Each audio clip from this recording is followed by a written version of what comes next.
ഒരു പെഗ് കുടിച്ചാലും പ്രശ്നമാണ്. മദ്യപാനം പാൻക്രിയാറ്റിക് അർബുദ സാധ്യത കൂട്ടും. മദ്യപാനത്തിന്റെ കാര്യത്തിൽ പലർക്കുമുള്ളൊരു ധാരണയാണ് അല്പസ്വല്പമൊക്കെ കഴിച്ചാൽ പ്രശ്നമില്ല എന്നത്.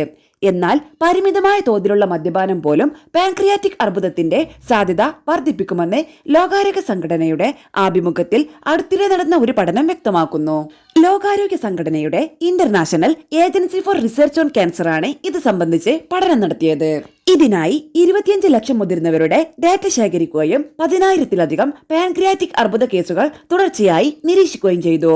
പ്രതിദിനം ഒരു പെഗ് മദ്യം അകത്ത് ചെന്നാൽ പോലും പുരുഷന്മാരിലും സ്ത്രീകളിലും പാൻക്രിയാറ്റിക് അർബുദ സാധ്യത വർദ്ധിക്കുമെന്ന് പ്ലോസ് മെഡിസിൻ ജേണലിൽ പ്രസിദ്ധീകരിച്ച പഠന റിപ്പോർട്ട് ചൂണ്ടിക്കാട്ടുന്നു. ബിയറിന്റെ ഓരോ അധിക 10 ഗ്രാമോ പാൻക്രിയാറ്റിക് അർബുദ സാധ്യത 2% വർദ്ധിപ്പിക്കുമ്പോൾ സ്പിരിറ്റിന്റെ കാര്യത്തിൽ ഇത് 4%.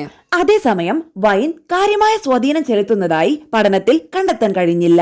പ്രതിദിനം 15 മുതൽ 30 ഗ്രാം വരെ മദ്യം കഴിക്കുന്നത് സ്ത്രീകളുടെ പാൻക്രിയാറ്റിക് അർബുദ സാധ്യത 12% വർദ്ധിപ്പിക്കുമെന്ന് റിപ്പോർട്ട് പറയുന്നു. 30 മുതൽ 60 ഗ്രാം വരെ മദ്യം പ്രതിദിനം അകത്താക്കുന്ന പുരുഷന്മാരിൽ അർബുദ സാധ്യത 15% ഉയരും. അതേസമയം 60 ഗ്രാമിൽ അധികം കുടിക്കുന്ന പുരുഷന്മാർക്ക് പാൻക്രിയാറ്റിക് അർബുദ സാധ്യത 36% ഉയരുമെന്നും ഗവേഷകർ കൂട്ടിച്ചേർക്കുന്നു.